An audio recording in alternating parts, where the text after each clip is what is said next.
నమస్తే, welcome to Hunter vision news. ఇప్పుడు headlines చూద్దాం. విశాఖపై ప్రత్యేక ఫోకస్ పెట్టిన సీఎం జగన్.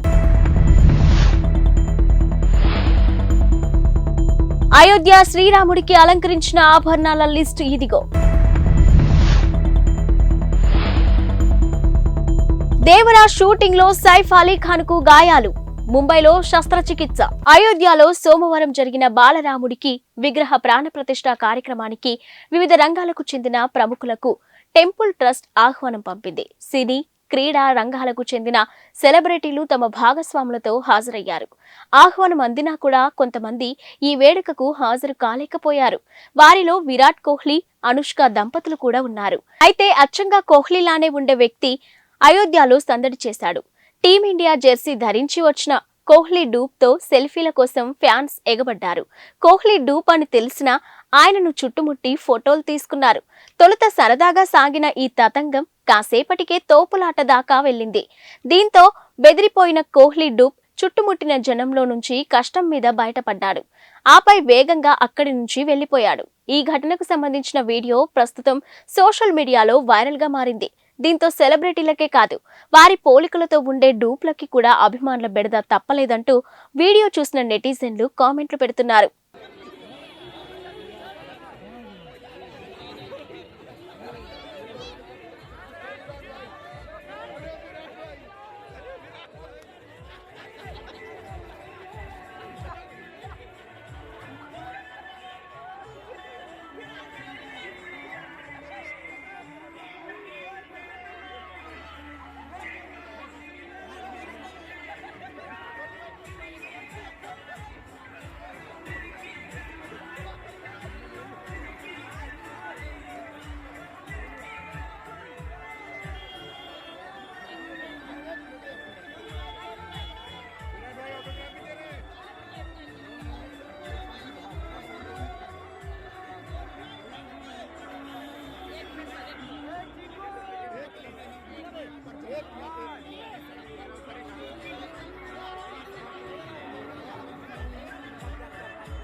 అయోధ్యలో బాలరాముడి ప్రాణప్రతిష్ఠా క్రతువు సోమవారం అంగరంగ వైభవంగా జరిగింది.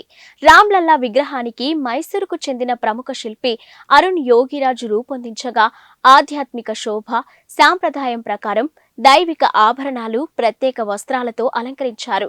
ఈ ఆభరణాలను లక్నోలోని శ్రీ అంకుర్ ఆనంద్ సంస్థకు చెందిన హర్ష హైమల్ శ్యామ్లాల్ జ్యువెలరీస్ తయారు చేసిందని శ్రీరామ జన్మభూమి తీర్థ ట్రస్ట్ తెలిపింది.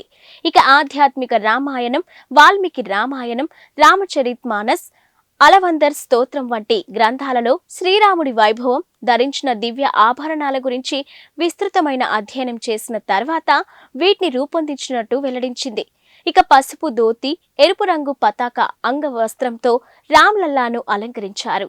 ఈ అంగవస్త్రాలను స్వచ్ఛమైన బంగారు, జరీ దారాలతో తయారు చేయించారు. ఈ దుస్తులపై శంఖం, పద్మం, చక్రం, మయూరు వంటి వైష్ణవ చిహ్నాలు ముద్రించి ఉన్నాయి. ఈ వస్త్రాలను అయోధ్యధాంలోని పనిచేసిన ఢిల్లీ టెక్స్టైల్ డిజైనర్ శ్రీ మనీష్ త్రిపాఠి రూపొందించారు. జూనియర్ ఎన్టీఆర్, జాన్వీ కపూర్, సైఫ్ అలీ ఖాన్ దర్శకుడు కొరటాల శివ కాంబినేషన్ లో తెరకెక్కుతున్న దేవరా చిత్రం శరవేగంగా షూటింగ్ జరుపుకుంటుంది. ఇక ఈ షూటింగ్ కారణంగా జూనియర్ ఎన్టీఆర్ నిన్న అయోధ్య వేడుకకు కూడా వెళ్లలేకపోయారు. అయితే షూటింగ్ లో సైఫ్ అలీ ఖాన్ గాయపడ్డాడు. ఆయన మోకాలు, భుజానికి తీవ్రంగా గాయాలయ్యాయి. ప్రస్తుతం ఆయన ముంబైలోని కోకిలాబేన్ ఆసుపత్రిలో చికిత్స పొందుతున్నారు. ఆయన ట్రైసెప్స్ కు డాక్టర్లు శస్త్రచికిత్స నిర్వహించారు.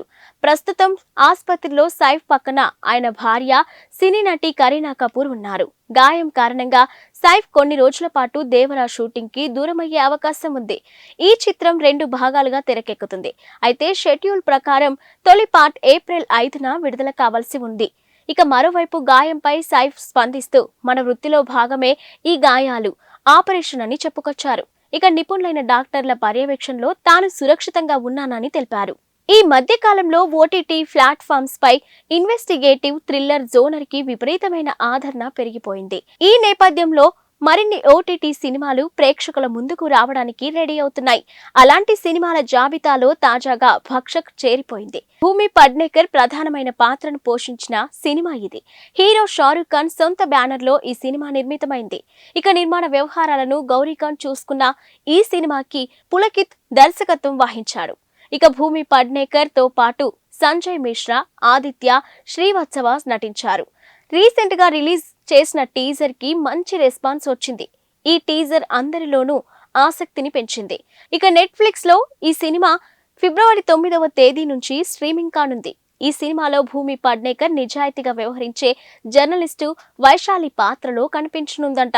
ఇక బాలికలపై, మహిళలపై జరుగుతున్న నేరాలను ప్రశ్నించడానికి వైశాలి ముందుకు వస్తుంది. ఫలితంగా ఆమె ఎలాంటి పరిస్థితులను ఎదుర్కోవాల్సి వస్తుందనేదే కథ. ఇక వాస్తవ సంఘటనల ఆధారంగా రూపొందించిన సినిమా ఇది. లోక్సభ ఎన్నికల తర్వాత 30 మంది బీఆర్ఎస్ ఎమ్మెల్యేలు కాంగ్రెస్ లో చేరబోతున్నారంటూ తెలంగాణ మంత్రి కోమటిరెడ్డి వెంకటరెడ్డి సంచలన వ్యాఖ్యలు చేశారు. ఇక నల్గొండ కలెక్టరేట్ లో నిన్న నిర్వహించిన ప్రజావాణి కార్యక్రమంలో పాల్గొన్న ఆయన అనంతరం మాట్లాడుతూ ఈ వ్యాఖ్యలు చేశారు. తెలంగాణ కోసం మంత్రి పదవిని సైతం వదులుకున్న తన గురించి మాజీ మంత్రి బీఆర్ఎస్ నేత జగదీష్ రెడ్డి మాట్లాడడం విడ్డూరంగా ఉందని పేర్కొన్నారు. ఇక యాదాద్రి, భద్రాద్రి థర్మల్ విద్యుత్ కేంద్రాల్లో అక్రమాలతో పాటు ఛత్తీస్గఢ్ లో కరెంటు కొనుగోళ్లలో అవినీతి బయటపడుతుందన్న అక్కసుతోనే ఆయన తనపై ఆరోపణలు చేస్తున్నారని ఆగ్రహం వ్యక్తం చేశారు.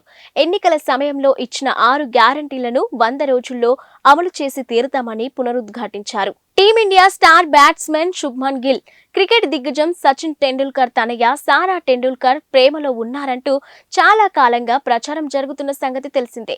వీరిద్దరూ పెళ్లి చేసుకోబోతున్నారంటూ గతంలో వార్తలు కూడా వచ్చాయి. అయితే వీరి మధ్య రిలేషన్షిప్ పై ఎవరూ ఇంతవరకు బహిరంగంగా స్పందించింది లేదు. ఇక ఈ నేపథ్యంలో తాజాగా చోటు చేసుకున్న ఓ సన్నివేశం వీరి డేటింగ్ వార్తలకు మరింత బలాన్ని చేకూర్చున్నట్టయింది. ముంబైలో గిల్ చెల్లెలు షహ్నీల్ గిల్ తో కలిసి సారా టెండూల్కర్ కెమెరాల కంటికి చిక్కారు. ఇక ఒకే కారులో ఇద్దరు ఉండగా కొందరు వీడియోలు తీశారు. దీనికి సంబంధించిన ఫోటోలు, వీడియోలు సోషల్ మీడియాలో వైరల్ అవుతున్నాయి. ఇక ఇటీవల ఇండియాలో జరిగిన వన్డే ప్రపంచ కప్ లో భారత్ ఆడిన అన్ని మ్యాచ్లకు సారా టెండూల్కర్ హాజరైంది. ఇక గిల్ సెంచరీ కొట్టిన ప్రతిసారి ఆమె లేచి నిలబడి చప్పట్లు కొడుతూ సందడి చేసింది. ఇక గిల్ ప్రేమలో సారా ఉంది కాబట్టే ఆమె అంత సంతోషానికి గురవుతుందని ఎంతో మంది వ్యాఖ్యానించారు. ఇప్పుడు గిల్ సోదరితో ఆమె కనిపించడంతో ప్రేమ వార్తలకు మరింత బలం చేకూరినట్టయింది. ఆంధ్రప్రదేశ్ కాంగ్రెస్ నూతన అధ్యక్షురాలిగా నియమితురాలైన వైఎస్ షర్మిల కార్యక్షేత్రంలోకి దిగారు. నేటి నుంచి ఈ నెల 31వ తేదీ వరకు 9 రోజుల పాటు రాష్ట్రంలో పర్యటించనున్నారు. ఈ రోజు ఉదయం 8 గంటల నుంచి 11 గంటల వరకు శ్రీకాకుళం జిల్లాలో పర్యటిస్తారు. ఇక పార్టీ పరిస్థితిపై ఇచ్చాపురంలో నేతలతో సమీక్షిస్తారు. ఆ తర్వాత పార్వతీపురం చేరుకొని మధ్యాహ్నం 2 గంటల 30 నిమిషాల నుంచి 3 గంటల 30 నిమిషాల వరకు మన్యం జిల్లాకు సంబంధించి సమీక్షిస్తారు. అనంతరం విజయనగరం చేరుకొని సాయంత్రం 6 నుంచి 7 వరకు జిల్లాలపై సమీక్ష నిర్వహిస్తారు. ఇక విశాఖపట్నం, అల్లూరి సీతారామరాజు, అనకాపల్లి జిల్లాలు, ఎల్లుండి 25న కాకినాడ, అంబేద్కర్ కోనసీమ, పశ్చిమ గోదావరి జిల్లాలను, ఇక 26న తూర్పు గోదావరి, ఏలూరు, ఎన్టీఆర్ జిల్లాల్లో పర్యటించి పార్టీ పరిస్థితిపై సమీక్ష నిర్వహిస్తారు. 27న గుంటూరు, పల్నాడు, 28న బాపట్ల, ప్రకాశం, నెల్లూరు, 29న తిరుపతి, చిత్తూరు, అన్నమయ్య, 30న శ్రీ సత్యసాయి, అనంతపురం, కర్నూలు, 31న నంద్యాల, వైఎస్ఆర్ జిల్లాల్లో పర్యటించి పార్టీ పరిస్థితిపై సమీక్ష నిర్వహిస్తారు. అయోధ్య రామ మందిరంలో బాలరాముడి విగ్రహ ప్రాణ ప్రతిష్ఠ కార్యక్రమం నిన్న అంగరంగ వైభవంగా జరిగింది. ఇక స్వామివారికి ప్రధాని మోదీ తొలి పూజను నిర్వహించారు. ఈ కార్యక్రమానికి దేశవ్యాప్తంగా ఉన్న వివిధ రంగాల అధిరత మహారథులంతా కలిసి తరలి వెళ్లారు. ఇక 7,000కు పైగా వివిఐపీలు హాజరయ్యారు. ఇక ఆలయ ప్రాంగణం సినీ సెలబ్రిటీలతో కలకలలాడింది. టాలీవుడ్ స్టార్ జూనియర్ ఎన్టీఆర్ కు కూడా ఆహ్వానం అందినప్పటికీ ఆయన అయోధ్యకు వెళ్లలేదు. దీంతో ఆయన ఎందుకు వెళ్లలేదనే చర్చ జరుగుతుంది. అయితే దేవరా సినిమా షూటింగ్ లో బిజీగా ఉండడం వల్లే ఆయన అయోధ్యకు వెళ్లలేదని చెప్తున్నారు. షూటింగ్ షెడ్యూల్ ముందే ఫిక్స్ అయిపోవడంతో తారక్ వెళ్లలేకపోయారట. ఇక షెడ్యూల్ ని తారక్ బ్రేక్ చేస్తే తోటి నటీనటులతో పాటు నిర్మాతలు కూడా ఇబ్బంది పడాల్సి ఉంటుందనే ఉద్దేశంతోనే తారక్ అయోధ్యకు వెళ్లలేకపోయారని అంటున్నారు. అయితే ఈ వార్తల్లో ఎంతవరకు నిజం ఉందనేది తెలియాల్సి ఉంది. అయోధ్య రామ జన్మభూమి ట్రస్ట్ కు విరాళ పర్వం కొనసాగుతుంది. సోమవారం బాలరాముడి విగ్రహ ప్రాణ ప్రతిష్ఠ కార్యక్రమంలో పాల్గొన్న భారత అపర కుబేరుడు రిలయన్స్ ఇండస్ట్రీస్ అధినేత ముఖేష్ అంబానీ కుటుంబం 2.51 కోట్ల భారీ విరాళాన్ని ప్రకటించింది. రామజన్మభూమి ట్రస్టుకు ఈ పెద్ద మొత్తాన్ని ఇస్తున్నట్టు ఒక ప్రకటన విడుదల చేసింది. ఇక ముఖేష్ అంబానీ తన కుటుంబ సభ్యులతో కలిసి శ్రీరామ జన్మభూమి తీర్థక్షేత్ర ట్రస్టుకు 2.51 కోట్లను విరాళంగా అందించారు. ఇక సాంస్కృతిక ప్రాముఖ్యతను కలిగి ఉన్న అయోధ్య రామ మందిర అభివృద్ధికి పవిత్ర ప్రయత్నమని ఆ ప్రకటనలో పేర్కొన్నారు. కాగా సోమవారం జరిగిన ప్రాణప్రతిష్ఠ కార్యక్రమంలో ముఖేష్ అంబానీ, భార్య నీతా అంబానీ, కుమారులు ఆకాష్, అనంత్, ఇక కోడళ్లు శ్లోక మెహతాతో పాటు కాబోయే కోడలు రాధికా మర్చెంట్, కుమార్తె ఈషా, అల్లుడు ఆనంద్ పిరమల్ తదితరులు పాల్గొన్నారు. ఇక అయోధ్య రామజన్మభూమి తీర్థక్షేత్ర ట్రస్ట్ ఆహ్వానించిన ప్రముఖ వ్యక్తుల్లో వీరు కూడా ఉన్నారు. ఇక రాముడు విచ్చేస్తున్నాడని, దేశం మొత్తం రామ్ దీపావళిని జరుపుకుంటుందని ప్రాణ ప్రతిష్ఠ కార్యక్రమంలో ముఖేష్ అంబానీ అన్నారు. జనవరి 22న దేశం మొత్తానికి రామ్ దీపావళి వ్యాఖ్యానించారు. ఇక ఇది చారిత్రాత్మక రోజు అని నీతా అంబానీ కూడా అన్నారు. ఇందుకు సంబంధించిన వీడియోలు సోషల్ మీడియాలో వైరల్ అవుతున్నాయి. అగ్రరాజ్యం అమెరికాలో మరోసారి కాల్పుల కలకలం రేగింది. ఇల్లినాయ్ రాష్ట్రంలోని షికాగోలోని 2 ఇళ్లపై కాల్పులు జరిపిన ఓ దుండగుడు 7 ప్రాణాలు తీశాడు. ఇక కాల్పుల అనంతరం అక్కడి నుంచి పరారయ్యాడని పోలీసు అధికారులు వెల్లడించారు. ఇక దుండగుడి కోసం వేట కొనసాగిస్తున్నామని తెలిపారు. ఇక నగరంలోని జోలియట్లోని వెస్ట్ ఎకర్స్ రోడ్లో ఉన్న 2200 బ్లాక్లో ఈ కాల్పులు ఘటన జరిగిందని, నిందితుడిని రోమియో నాన్స్ గా గుర్తించారని, ప్రస్తుతం అతను పరారీలో ఉన్నాడని వివరించారు. ఇక 2 ఇళ్లపై కాల్పులు జరిపాడని, మొత్తం 7 మృత్యువాత పడ్డారని Joliet police chief Bill Evans మీడియాకు వెల్లడించారు. ఇక నిందితుడు నాన్స్ 23 ఏళ్లు ఉండగా కాల్పులు జరిగిన ప్రాంతానికి సమీపంలోనే నివసిస్తున్నాడని తెలిపారు. ఎరుపు రంగు టయోటా క్యామ్రీ కారులో పరారైనట్టు భావిస్తున్నామని, అతడి వద్ద ఆయుధం ఉందని, అతన్ని ప్రమాదకరంగా పరిగణించాలని అక్కడి పౌరులను జోలియట్ పోలీస్ డిపార్ట్మెంట్ అప్రమత్తం చేసింది. ఇక నాన్స్ కి సంబంధించిన సమాచారం, అతడి జాడకు సంబంధించి ఏవైనా వివరాలు తెలిస్తే స్థానిక పోలీసులకు సమాచారం అందించాలని కోరారు. కాగా అగ్రరాజ్యం అమెరికా కాల్పుల ఘటనలతో వణికిపోతుంది.